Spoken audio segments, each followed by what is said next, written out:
3 years later, they fired their Super Bowl winning head coach. They traded the highest paid QB in franchise history. And they traded down in the 2021 NFL Draft. What does it all mean now?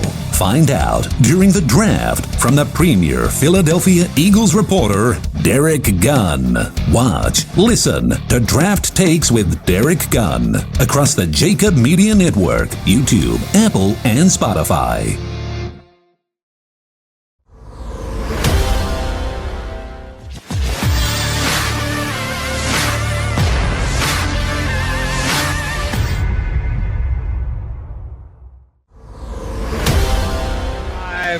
Thanks for hopping aboard, streamers. Mac and Mech guys, McMullen and McDonald here with you. We got two good guests planned, as I mentioned, Matt Manoucherian, so another M a little bit later with a look at the upcoming draft. But first things first, we're staying close to home. He's been covering the Birds for years. He is doing so today from Cleveland, the home of the draft. I could make some kind of snide comment about how did Les Bowen draw the short straw to have to go to Cleveland, but I won't do that because I've got a lot of friends in Cleveland, and I'm not going to make fun of that town. Les Bowen of Inquirer.com, Philly.com, joins us here on Birds 365. How are you, Les? Great, Jody. How are you guys? Doing well. Good to see you, Les. Are you gearing up, first of all, for the big rock, paper, scissors matchup? You got challenged. That was a direct challenge. I think it needs to be put on pay-per-view. You know, I've been training, but I think I messed up a tendon in my hand trying to, I don't know. I might have to postpone it. It's hard to say. But I am here in Cleveland in my luxurious hotel room at the airport. It is raining and cold here in Cleveland today, which is just Cleveland's luck and the NFL's luck. They've got this big NFL draft experience. They're hoping for 50,000 people a day to see all the exhibit stuff, which are outdoors on Lake Erie, and that's just going to be lovely. Yikes. I'm a little frightened, Les, because so many people saw Brian McCarthy, who's the NFL PR guy, tweeted out a picture of the stage, and so many of the comments were like, What's that ocean in Cleveland? Yeah. Good Lord. Yeah. That is sad. That's a sad state of affairs. But I would like to respond to Jody's original comment. The way the pandemic has gone, I'm happy to be anywhere, traveling, being able to cover something on site. I've never been happier to be in Cleveland in my life. And he hasn't even been put on the PUP list yet because of his upcoming battle between he and the coach in rock, paper, scissors. So he's good to go. He's in Cleveland. He's Les Bowen. He's here with us on Birds 365. All right. Yes, you've had a chance to see it. It's been put on TV. The draft setup that they have out there looks huge. They're quoting numbers of like 50,000 people there. Yeah. I read reported over the weekend that part of it is going to be people on top of people. If you've had the vaccination, other parts are going to be socially distanced. I take it the media is going to be in a separate part altogether. How do you think this is all going to work? I think they're taking a lot of precautions. It's really interesting. If you go, and they'll be doing this for 3 days. So it's raining today, but I don't think it's going to rain through the whole thing. But 50,000 people a day, but they're not all going to be there at once. They have, you have to you register through an app and go through all kinds of stuff. And you have a wristband that it's only good for 3 hours.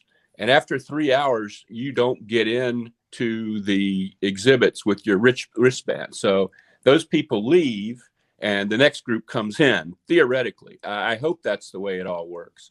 But, it is a little, we're not totally back to normal here, obviously. There's only going to be about a dozen prospects on site. Yeah. They'll have about 45 of them, via setups like this one that I'm on here. It's kind of a halfway measure, but the city of Cleveland is very excited about this draft. I was downtown yesterday and, it's a big deal for Cleveland, even in the situation that we're in. I know I'm staying at the airport because hotels in the city were like $400 a night. Wow. And I didn't feel like Cleveland was that kind of destination that I wanted to. It is now. Do well, that. you got the Rock and Roll Hall of Fame as well. Yes. Les, so. Yes. And that's right in the middle of the whole shebang. Very Yeah. nice. One of those players, I think, who was supposed to be there live was Caleb Farley. Now, he's had so many issues with the back. Now he tests positive. Yeah, now he's not coming. Yeah, now he's not coming. That I feel bad for that kid, but that kind of tells you we're not out of this yet. Yes. That somebody's still testing positive. You had an interesting thing I saw on Twitter. Your flight out there kind of got to meet the Pitts family a little bit. I did. I was all excited. There were a couple women with Florida 84 jerseys and then a bunch of guys. And there was one young man who was very tall who was with this group. And I thought, well, that's Kyle. But it wasn't Kyle. It was somebody else in the group. But nonetheless, I did get to meet the Pitts family, and they are here for this. And, Kyle is going to go probably top 5, I think, in this draft. It would be wonderful if somehow the Eagles could have figured out a way or could figure out a way to make him part of their team. But, that looks unlikely at this point. Yeah, when they dropped down from 6 to 12, it took them out of the Kyle Pitts possibility realm. But there are rumors, Les, that the Eagles may be looking to move back up. I don't think high enough get their hands on the hometown kid, Mr. Pitts, but possibly to get up in front of the Dallas Cowboys. What do you make of the rumors? Do they make sense to you? Do you think it's something we can see happen? The wheeler dealer that is Howie Roseman, trading back only to trade back up. Right. I think it's quite possible he moves. Howie's been directly responsible for 9 drafts. I'm not including the one Chip Kelly kind of kicked Howie out of. Mm-hmm. And 5 of those 9 he has picked at a different spot than where he was originally. So obviously he's already moved once this year. He could move again. It depends on what he's given up. I mean, you got a certain amount of assets, including a first-round pick next year for moving back. It would be nonsensical to give all that up again to move up to like 8 or something. But if you had to give up something less than that, if you kept that first-round pick next year and, gave up some later picks this year and something else, a player, Sackers, to move up to 8 or so, that could certainly work. You're not going to move up much higher than 8 or 9, I don't think. But who knows? This is a weird, the NFL is in a strange spot here with the players weren't scouted normally. They aren't vetted medically normally. And, a lot of things could happen tonight. Les, it's interesting because you mentioned Howie. I think we all know Howie's going to get value. So if he moves back up, he's not going to give up as much as he got to move back. So I know that baked in. That's what he's good at. To me, the questions with Howie Roseman, and you could argue by extension, Jeffrey Lurie, Andy White on the scouting staff, is picking the right players when they do pick. Yeah. And you and I have been around this team long time now. So the history is offensive line, defensive line, or quarterback if they're in the top half of the draft. It certainly looks like they're going to go in a different direction, whether it's cornerback, wide receiver. What's your feel for this team and where they are? John, I talked to 2 NFL GMs yesterday and just asked them, this is kind of, you try to get hold of these guys during draft preparation and you don't often hear from them. But when you get almost to the draft, they're done with their work and they're kind of just fooling around and looking at mock drafts and laughing and stuff like that. Yes, they do. Both of them got right back to me. And they were very eager. They're gossipy just like the rest of us are. They were very eager to give their opinions of what the Eagles were going to do. They both said J.C. Horn. Wow. And one of them gave me 3 possibilities, and another gave me 2. The one who gave me 2 had Pay, the edge rusher from Michigan. Great backstory there. Born in a refugee camp. That was his second pick. The other guy said Devonta Smith or, is Surtain if he somehow dropped within their range. But he really thought, J.C. Horn was the guy they would end up with if they stayed at 12. And that seems kind of likely to me. I mean, I think he's a great prospect. He's a top end athlete. He has a few things that need to be refined.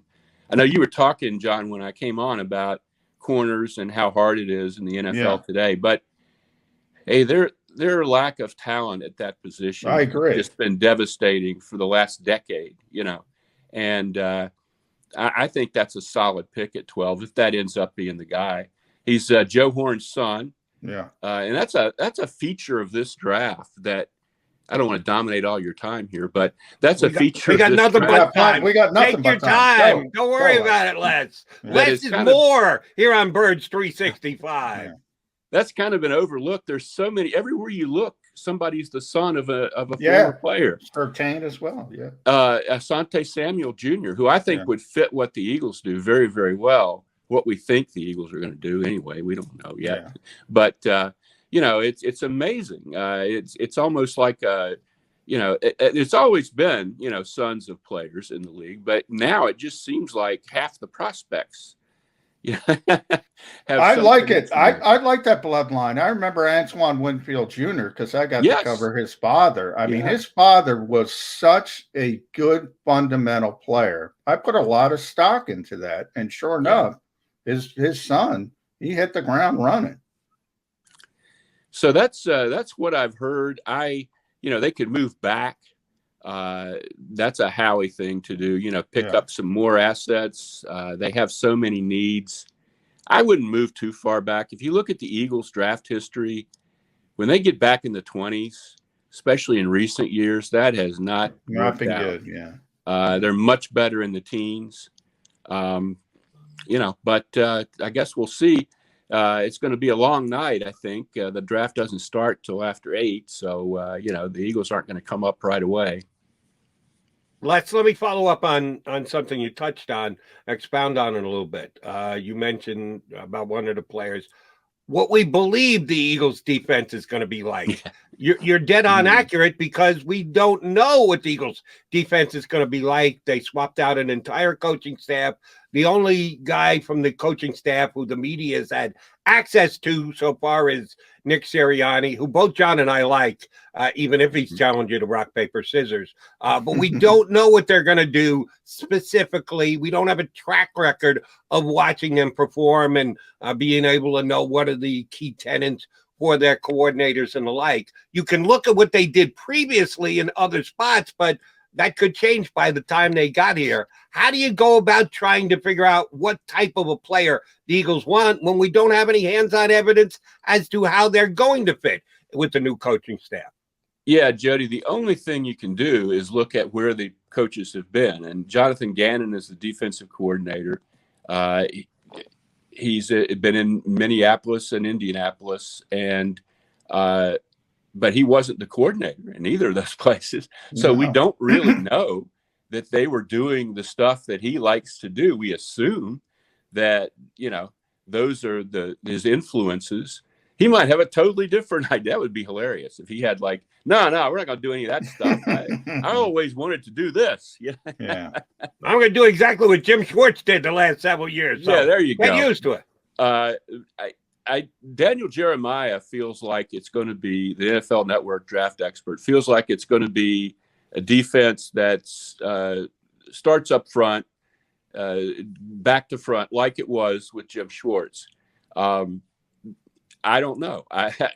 They haven't let us talk to Jonathan Gannon. That's one of the. This whole mess has been just with the pandemic and the way they've done things has been really hard from a coverage perspective.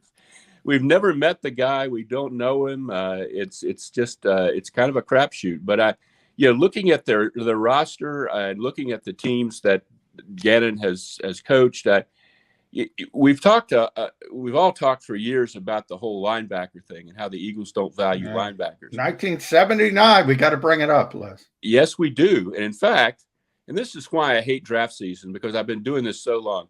In 2014. I wrote a pre-draft story. I tracked down Jerry Robinson out in California and called him up and said, "Hey, the draft is coming up. Do you realize that the Eagles haven't drafted a linebacker in the first round since you?" And he was like, "Nah, you're kidding me." Yeah, it's unbelievable. And he had some great stories about his draft day, too. He spent it in his agent's office, and he thought he was going to get picked real high by the Rams, the hometown Rams, and that didn't happen. And, you know, he didn't know what the hell was going to happen to him. And finally, the Eagles, Dick Vermeil obviously had been his coach at UCLA, and Dick Vermeil called him and took him. But, you know, that's still a viable story. I could have written that story again this year. Yeah, every year. Yeah, keep it in the holster. And by the way, the irony is, Les, he was a great player. Yes, he was. He but was the a league Pro has changed Bowl level. so much, John. I mean, it's not. I don't think it's a straightforward story of the Eagles are so stupid for not drafting a linebacker in the first draft. There are a few times when they could have done this and it would have helped, you know, but the league has changed so much. It's not about stopping the run. You need guys that can cover. I definitely think, looking at Indianapolis's defense, which is kind of the tangent that I started off on here, they have better linebackers than the Eagles, a lot better linebackers than Darius Leonard. Yes. And I just wonder if that's not going to become a bigger priority. Even if you don't go first round, I think you're going to need better linebackers than they had last year. Yeah, unless you mentioned Jonathan Gannon. All we can look at is his history. So you do have Darius Leonard. If you go back to Minnesota, they had Anthony Barr and Eric Kendricks. So it seems like they value linebackers more than the Eagles. The Penn State kid might be there at 12, Micah Parsons. That would really be something, wouldn't it? Yeah, but you never hear his name. And also, when we talk to these guys, whether it's Jim Schwartz, and again, we haven't gotten much to talk to the new coaching staff, especially defensively. You know, the past couple of years, Les, they've always thrown out that term positionless player on the back seven. And I look at the kid from Notre Dame, Owusu Koromoa. I'm glad you said that because I can't pronounce his name. So nobody can. I gotta think about it before I gear up. You know, I'd like to say Halapuli Bati Baitai all the time. I'm so disappointed the Eagles moved on from him because once we learned how to spell that and everything. And Big V, thank you very much. That'll cover it for me.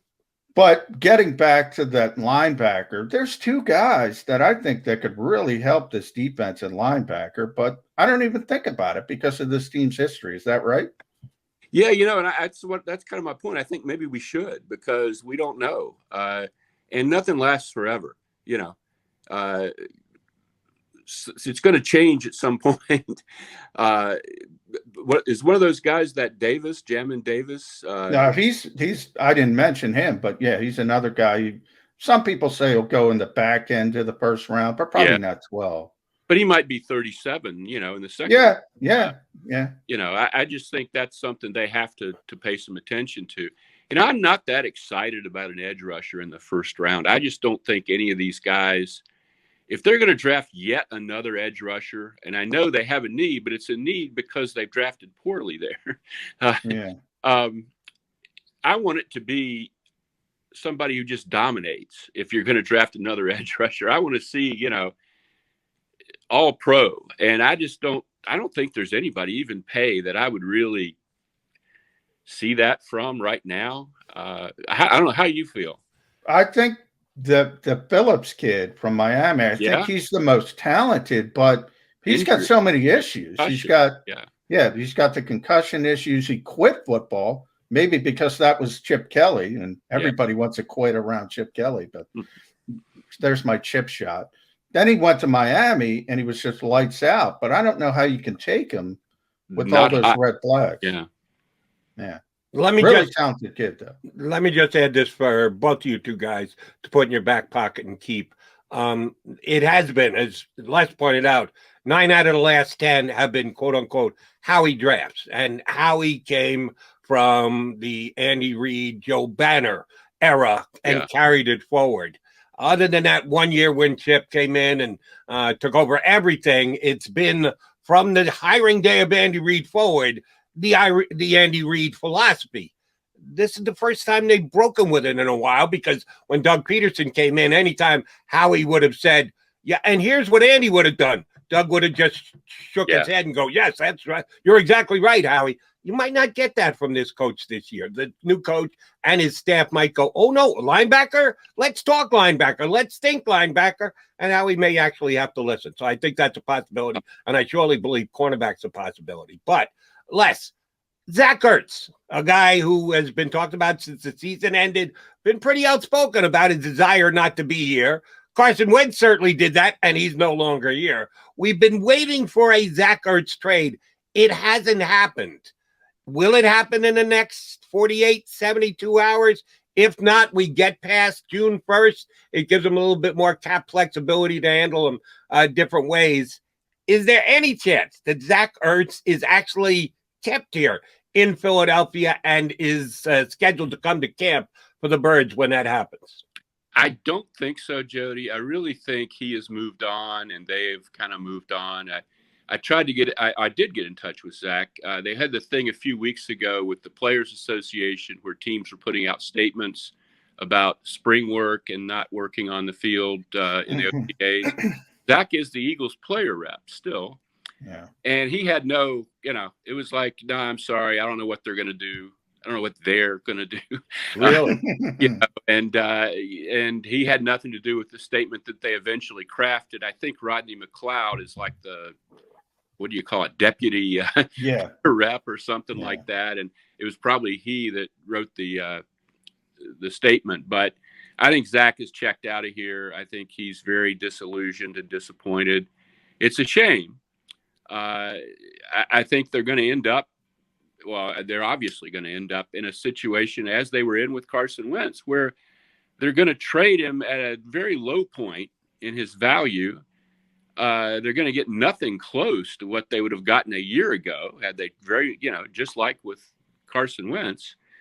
I don't know if Zach is washed up. He had a terrible year, but it was a terrible year for the team and for his quarterback that he's so close to. I'm not sure that he won't go somewhere and play well for a few more years. It's not like he's 35 or something like that, but I don't see him being here, and I don't know what they're going to get for him, frankly. Obviously they would have traded him by now if they were getting, you heard reports they wanted a 3rd-round pick. That certainly hasn't happened. Maybe at this point you trade him to move up a few slots in the 2nd round or something like that. I don't know. But I think everyone kind of wants this to get over with as soon as possible. And I expect it to happen this weekend. I think he expects it to happen this weekend, but I don't guess there are any guarantees there. All right, Les, I know you got a big day out there in Cleveland. Last one for me, and check out Les's work at Inquirer.com. Nobody does a better job covering the Eagles than Les Bowen. He's getting ready for the big Rochambeau matchup. That's rock, paper, scissors with Nick Sirianni. But Les, I do want to say these top 2 picks, and I think you're kind of told us you're locked in on J.C. Horn at number 12. I think that's what you put in your mock as well, if they stay there. So my question is, how does that affect that 2nd pick? Because I think that pick is just as important at number 37. And I almost put those two together. If you go cornerback, you almost have to go receiver, I would think, at 37 to try to get in a natural X receiver. Is that how you would see it? Yeah, I would. And I don't know what receiver is going to be there at 37. Maybe Tony. Darius Tony, yeah. Yeah, it's really hard to predict that. It'd be a lot easier to do it the other way around. If one of the receivers would drop to 12, Smith or Waddle, and, you could go with Asante Jr. or somebody like that at 37. He might not be there, but that kid from Georgia probably would be there at 37. It's easier to see.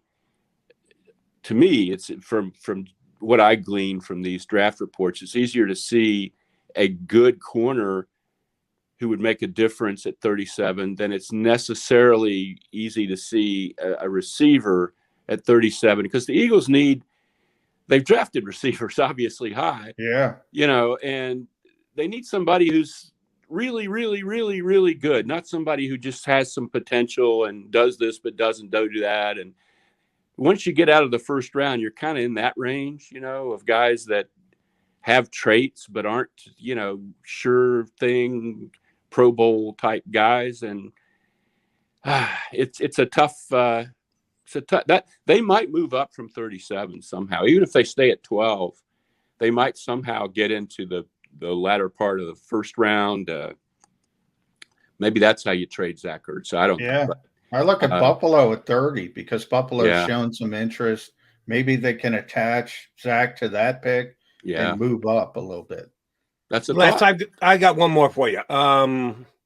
Last year, Howie Roseman came out with the infamous quote of calling Philadelphia quarterback factory, and he had to kind of walk that one back a little bit, but he said it. He's on record, and he's never going to live it down.